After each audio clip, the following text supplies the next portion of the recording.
नमस्कार दोस्तों, तो आप सभी का स्वागत है रमाश्री गुरुकुलम पे। तो आज हम लोग डिस्कस करेंगे यूनिट वन। ठीक है, लाइब्रेरी साइंस का यूनिट 1 हम लोग डिस्कस करेंगे।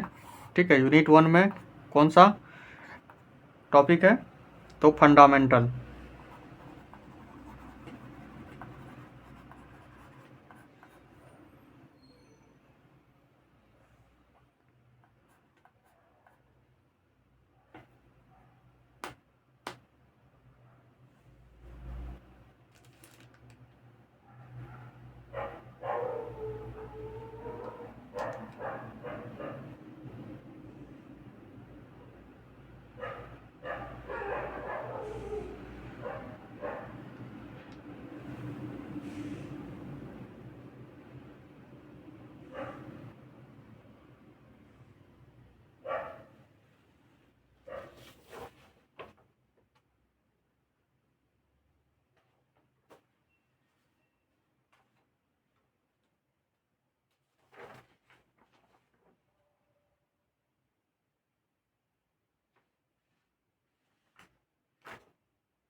नमस्कार दोस्तों, तो आप सभी का स्वागत है रमाश्री गुरुकुलम पे।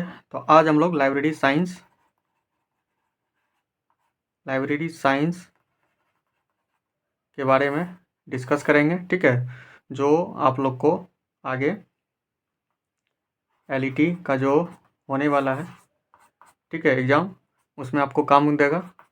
ठीक है, एक एमआरएस का एग्ज़ाम है जिसका Tier 2 होने वाला है, तो उसमें काम देगा। ठीक है, और केबीएस हो गया या एनबीएस होगा, इसका भी लाइब्रेरी का वैकेंसी निकला हुआ है। तो ये सब एग्ज़ाम में आप लोग को काम देने वाला है। ठीक है, लाइब्रेरी साइंस में आप लोग को पता ही है कि 5 से 6 यूनिट आप लोग को पढ़ना है।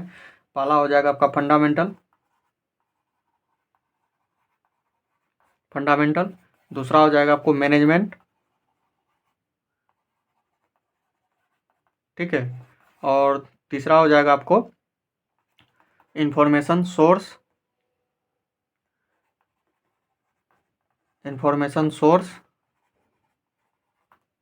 और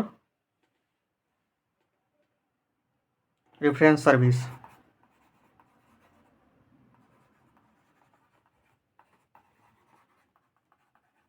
ठीक है, और चौथा हो जाएगा आप लोग का कैटालॉगिंग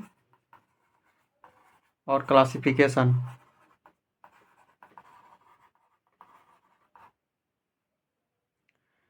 और पांचवा हो जाएगा आप लोग को आईसीटी, जो आप लोग को बेसिक कंप्यूटर आप लोग को पढ़ना है। ठीक है, आईसीटी, इंफॉर्मेशन कम्युनिकेशन टेक्नोलॉजी। और छठा हो जाएगा आप लोग का लाइब्रेरी यूजर्स।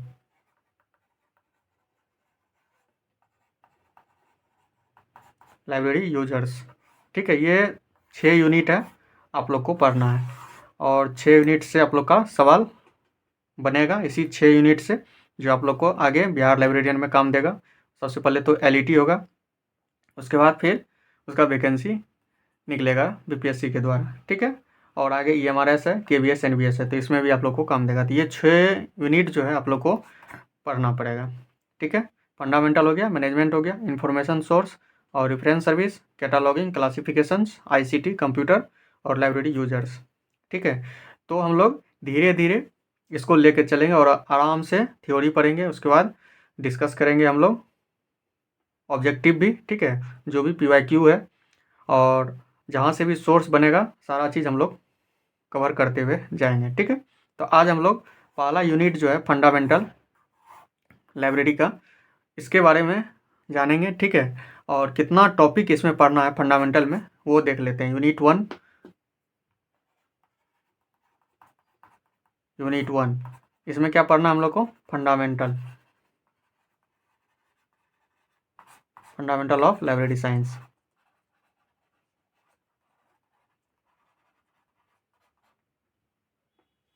ठीक है, फंडामेंटल ऑफ लाइब्रेरी साइंस, इसमें पहला टॉपिक क्या है? टॉपिक फर्स्ट, पुस्तकालय, लाइब्रेरी का डिफिनेशन, ठीक है, परिभाषा, उसका क्या भूमिका है, ठीक है, और इसका क्या ऐतिहासिक पृष्ठभूमि है,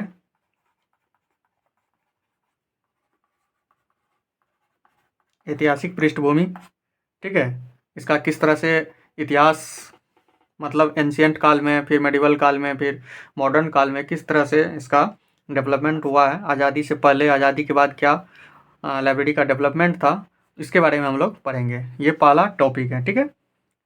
और दूसरा टॉपिक है सूचना समाज, इंफॉर्मेशन सोसाइटी, सूचना समाज। आप लोग इस टॉपिक को लिखते जाएंगे, ठीक है। सूचना समाज, information society.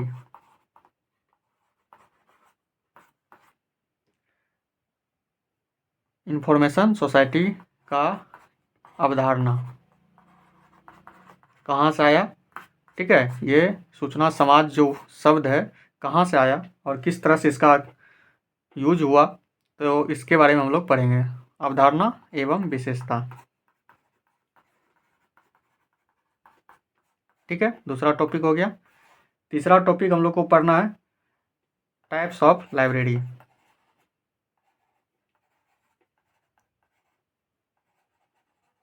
Types of library, ठीक है, लाइब्रेरी का प्रकार कितना है, जैसे हो गया स्पेशल लाइब्रेरी हो गया, एकेडमिक लाइब्रेरी हो गया, ठीक है, स्कूल लाइब्रेरी भी पढ़ते हैं हम लोग, कॉलेज लाइब्रेरी भी पढ़ते हैं, यूनिवर्सिटी का जो लाइब्रेरी होता है, फिर स्पेशल लाइब्रेरी हो गया, ठीक है। तो फिर राष्ट्रीय महत्व का जो भी लाइब्रेरी है, जैसे नेशनल लाइब्रेरी हो गया, खुदाबख्श लाइब्रेरी हो गया, तो इस जो टाइप्स है लाइब्रेरी का, इसके बारे में हम लोग पढ़ेंगे। ये अलग से टॉपिक हो गया, ठीक है। चलिए अगला है चौथा टॉपिक। टोटल 20 से 22 टॉपिक है, ठीक है, पहला यूनिट में, और हम लोग हर एक टॉपिक को अच्छे से क्लियर करते जाएंगे, ठीक है। तो चलिए चौथा टॉपिक क्या है, पुस्तकालय विज्ञान के 5 सूत्र। पुस्तकालय विज्ञान के 5 सूत्र, ठीक है, 5 लॉज ऑफ लाइब्रेरी साइंस।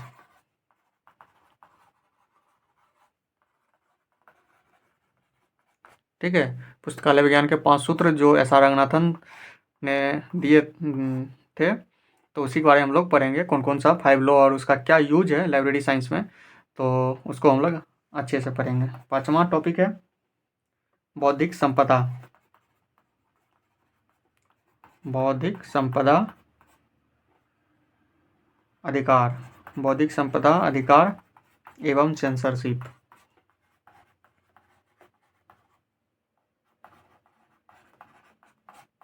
ठीक है, इंटेलेक्चुअल प्रॉपर्टी राइट।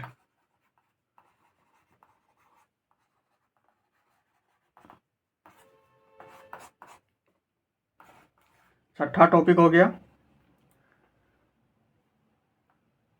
जो आयोग है और समिति का जो गठन हुआ था लाइब्रेरी साइंस के लिए, उसका क्या योगदान है, ठीक है, भारत में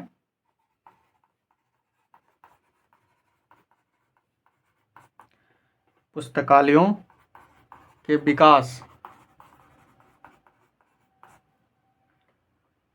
विकास में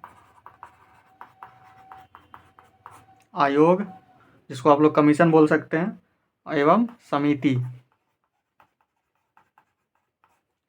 का योगदान, ठीक है। मतलब भारत में पुस्तकालय जो लाइब्रेरी है उसके डेवलपमेंट के लिए कौन कौन सा आयोग का गठन हुआ है, कौन कौन सा समिति का गठन हुआ, उसका क्या सुझाव था, तो उसके बारे में हम लोग पढ़ेंगे। सातवां टॉपिक है पुस्तकालय एवं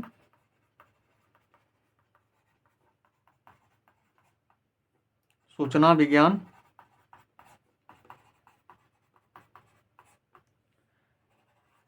की राष्ट्रीय नीति क्या है। ठीक है, लाइब्रेरी साइंस का राष्ट्रीय लेवल पर, नेशनल लेवल पर क्या सब नीति है, ठीक है, तथा ज्ञान आयोग का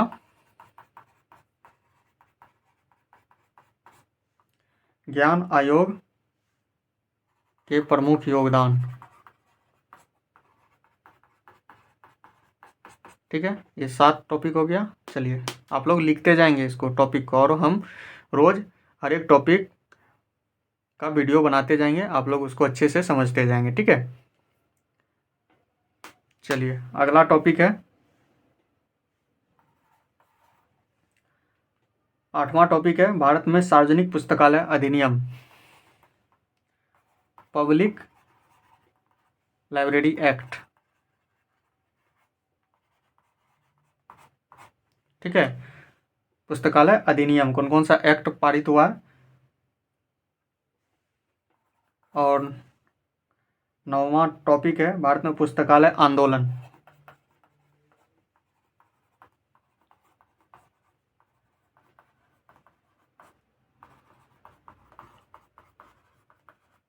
पुस्तकालय आंदोलन, ठीक है, भारत में पुस्तकालय के लिए कौन कौन सा आंदोलन हुआ और उसका क्या रिजल्ट हुआ, तो वो सब हम लोग पढ़ेंगे।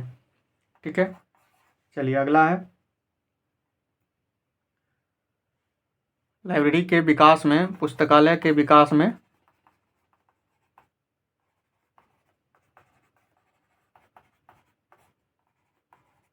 पुस्तकालय के विकास में पुस्तकालय संघ, पुस्तकालय संघों की भूमिका। ठीक है, लाइब्रेरी फाउंडेशन,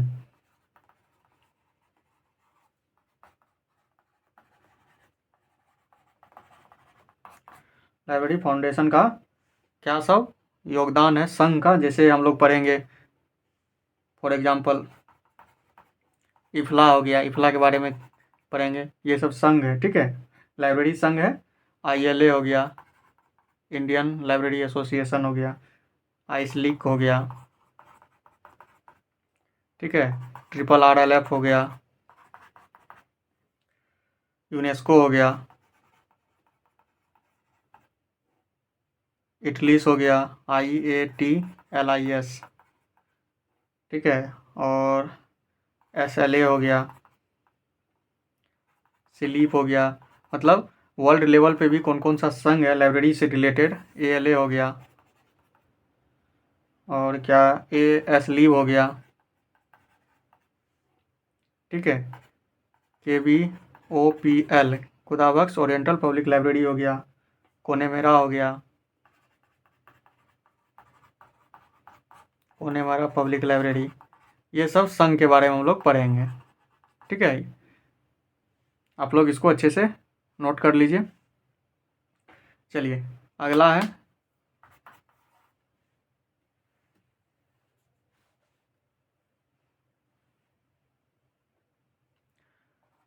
अगला टॉपिक है पुस्तकालय के विकास में विभिन्न भारतीय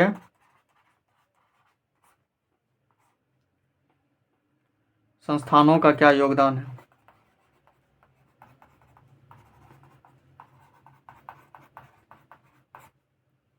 क्या योगदान है, जैसे UGC हो गया, UGC का क्या रोल है, RRLF का क्या रोल है।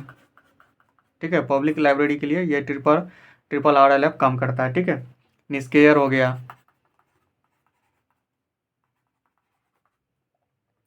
नेस्टॉक हो गया, इस सब के बारे में हम लोग पढ़ेंगे। 12वां टॉपिक है पुस्तकालय सहभागीकरण।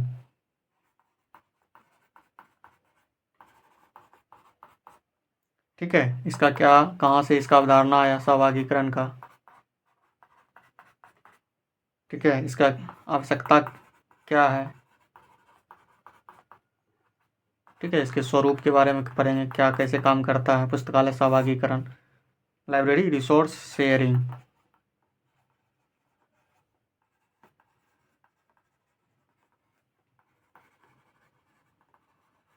ठीक है, पुस्तकालय सहभागीकरण के बारे में पढ़ेंगे। अगला टॉपिक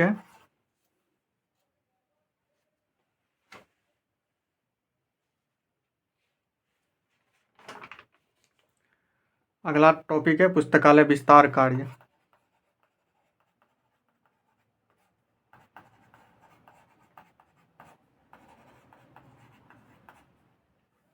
ठीक है, एक्सटेंशंस एक्टिविटी।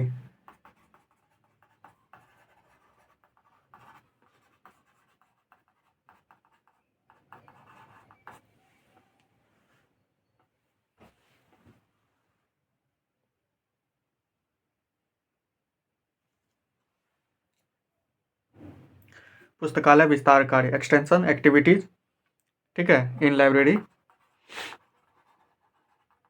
विस्तार कार्य। ठीक है, चलिए अगला टॉपिक है भारत का राष्ट्रीय पुस्तकालय। ठीक है, नेशनल लाइब्रेरी के बारे में हम लोग पढ़ेंगे, क्योंकि इससे क्वेश्चन आएगा ही आएगा। नेशनल लाइब्रेरी, फिर हम लोग सेपरेट देख लेंगे रंगनाथन का क्या रोल है, रंगनाथन का पूरा जीवनी के बारे में, रंगनाथन का जीवनी। ठीक है, फिर वर्ल्ड लेवल पे मेलविल डेवी का क्या जीवनी है, लाइब्रेरी साइंस में मेलविल डेवी का जीवनी।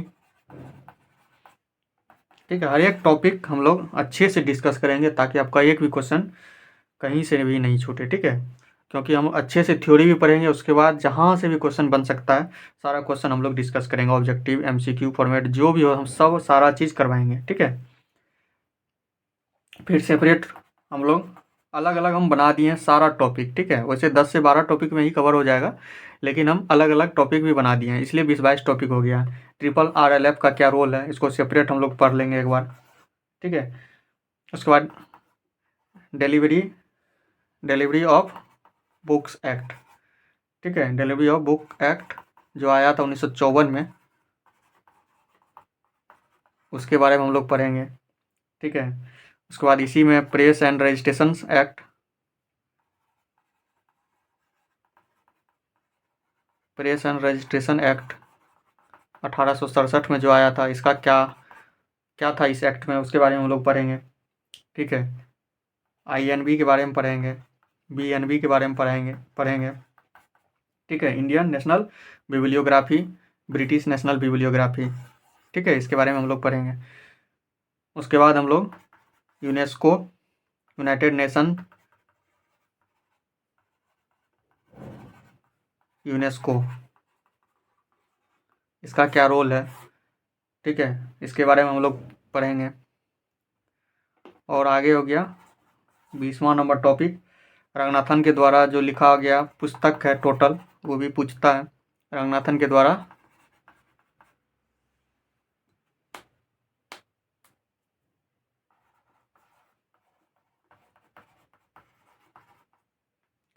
रंगनाथन का इम्पोर्टेंट पुस्तक सब। ठीक है, इसके बारे में हम लोग टोटल कलेक्शन देख लेंगे एक ही जगह। ठीक है, उसके बाद राष्ट्रीय महत्व का जो भी पुस्तकालय है, राष्ट्रीय महत्व के पुस्तकालय लाइब्रेरी कौन कौन सा है, उसके बारे में हम लोग सेपरेट पढ़ेंगे। ठीक है, ये सब हम आपको पहले पहले के टॉपिक में ही कवर हो जाएगा, लेकिन हम इसका एक अलग टॉपिक बना दिए। ठीक है, क्योंकि इससे क्वेश्चन आपको पूछेगा ही पूछेगा। जैसे राष्ट्रीय महत्व का पुस्तकालय कौन कौन हो गया, जैसे खुदा बख्श हो गया जो पटना में है। ठीक है, बिहार के राजधानी पटना में खुदा बख्श ओरिएंटल पब्लिक लाइब्रेरी। ठीक है, उसके बाद रामपुर राजा हो गया, रामपुर राजा लाइब्रेरी। उसके बाद तंजावुर महाराजा सरफोजी पुस्तकालय।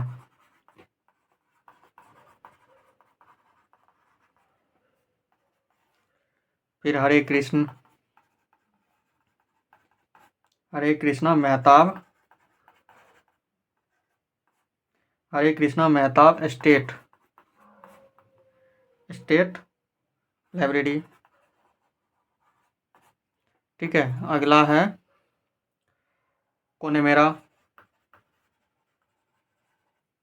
कोनेमेरा पब्लिक लाइब्रेरी जो चेन्नई में है, ठीक है, मद्रास। फिर दिल्ली पब्लिक लाइब्रेरी,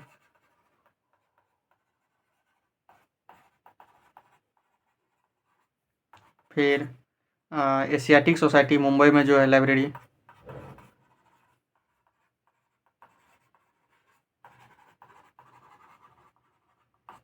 ठीक है। तो इसको हम लोग अलग अलग अलग अच्छे से डिस्कस कर लेंगे, ठीक है, क्योंकि इससे क्वेश्चन आपको पूछेगा ही। जैसे डिलीवरी ऑफ बुक एक्ट जो 1954 में आया था, तो 4 लाइब्रेरी इसके अंतर्गत आता है। कोनेमेरा हो गया, दिल्ली हो गया, एशियाटिक्स हो गया और एक नेशनल लाइब्रेरी। चारों लाइब्रेरी में आपको कोई भी पब्लिशर अगर बुक पब्लिश करता है तो एक एक कॉपी चारों लाइब्रेरी में भेजना पड़ता है, ठीक है। इसके बारे में हम लोग अलग से आराम से पढ़ेंगे, ठीक है। और 22वां टॉपिक हो जाएगा अदर। जो भी इम्पोर्टेंट फैक्ट रहेगा, जो भी छोटा बड़ा रहेगा, वो सारा इम्पोर्टेंट फैक्ट सब इसमें हम लोग कवर कर लेंगे 22वां टॉपिक में, ठीक है। तो इतना अलग अलग टॉपिक हम कर दिए हैं, 22 टॉपिक, ठीक है। इस 22 टॉपिक्स में आपका यूनिट 1 क्लियर हो जाता है, यूनिट 1 क्लियर हो जाएगा। इसी तरह से हम लोग फिर यूनिट 2 कवर करेंगे, फिर यूनिट 3, ठीक है। थ्योरी के साथ इसका ऑब्जेक्टिव भी लगाते हुए जाएंगे, ठीक है। थ्योरी प्लस ऑब्जेक्टिव दोनों साथ ही साथ करते जाएंगे, ठीक है। उसके बाद अपना सेट प्रैक्टिस करना है, ठीक है। इस तरह से हम लोग बारीकी से हर एक चीज़ को पढ़ते जाएंगे, ठीक है। बस आप लोग का साथ रहा तो अच्छे से हम लोग पूरा लाइब्रेरी साइंस को पढ़ेंगे, ठीक है। तो जो भी एमआरएस के स्टूडेंट अगर देख रहे होंगे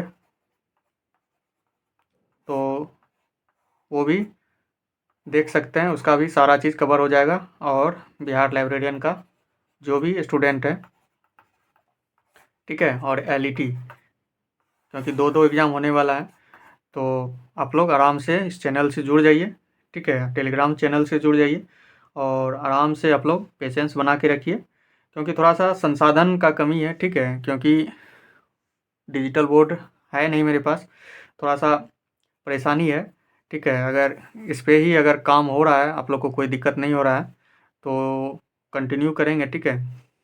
फिर भी कोशिश करते हैं, अगर आप लोग का प्यार रहा, सही से चैनल ग्रो हुआ तो डिजिटल बोर्ड भी ले लेंगे, ठीक है। तो बस आप लोग का साथ रहा तो, लेकिन जितना हो सकता है, लेकिन यही छोटा सा बोर्ड है, इसी में हम सोचते हैं कि आप लोग के लिए अच्छा अच्छा कंटेंट हम प्रोवाइड करवाएं, ठीक है। तो कंटेंट में कोई कसर नहीं रहेगा, लेकिन बस थोड़ा सा रिसोर्स का कमी है। तो चलिए मिलते हैं फिर से। ये 22 टॉपिक है, तो हम लोग यूनिट 1 नेक्स्ट वीडियो से यूनिट 1 क्लियर चालू करेंगे, और यूनिट 1 में टॉपिक 1 कंप्लीट करेंगे पहले, ठीक है। इसके बाद टॉपिक 2। तो आप लोग कन्फ्यूज नहीं होना है कि क्या क्या पढ़ना है। आप लोग यूनिट 1 का सारा टॉपिक नोट कर लीजिए, और टॉपिक 1, टॉपिक 2, टॉपिक 3, टॉपिक 22 तक, 22 तक हम लोग कंप्लीट करेंगे धीरे धीरे। तो नेक्स्ट वीडियो में हम लोग टॉपिक 1 करेंगे, ठीक है। कहाँ से परिभाषा आया लाइब्रेरी का, और क्या उसका रोल है, डेवलपमेंट कैसे कैसे हुआ आज़ादी से पहले, आज़ादी के बाद, ठीक है। तो मॉडर्न सॉरी एंशियंट काल में क्या था उसका, फिर मेडिवल काल में क्या था, कैसे कैसे उसका फिर डेवलपमेंट हुआ है, तो उसके बारे में हम लोग टॉपिक 1 में क्लियर करेंगे, ठीक है। तो चलिए आप लोग अच्छे से इसको नोट कर लीजिए, ठीक है, यूनिट 1 को। और नेक्स्ट वीडियो में हम लोग मिलते हैं। तो चलिए, आप लोग को कैसा लगा वीडियो कमेंट करके ज़रूर बताइए, ठीक है। अगर थोड़ा सा गलती हो जाता है तो उसको आप लोग इग्नोर करेंगे, ठीक है। तो चलिए मिलते हैं फिर से नेक्स्ट वीडियो में, तब तक के लिए जय हिंद।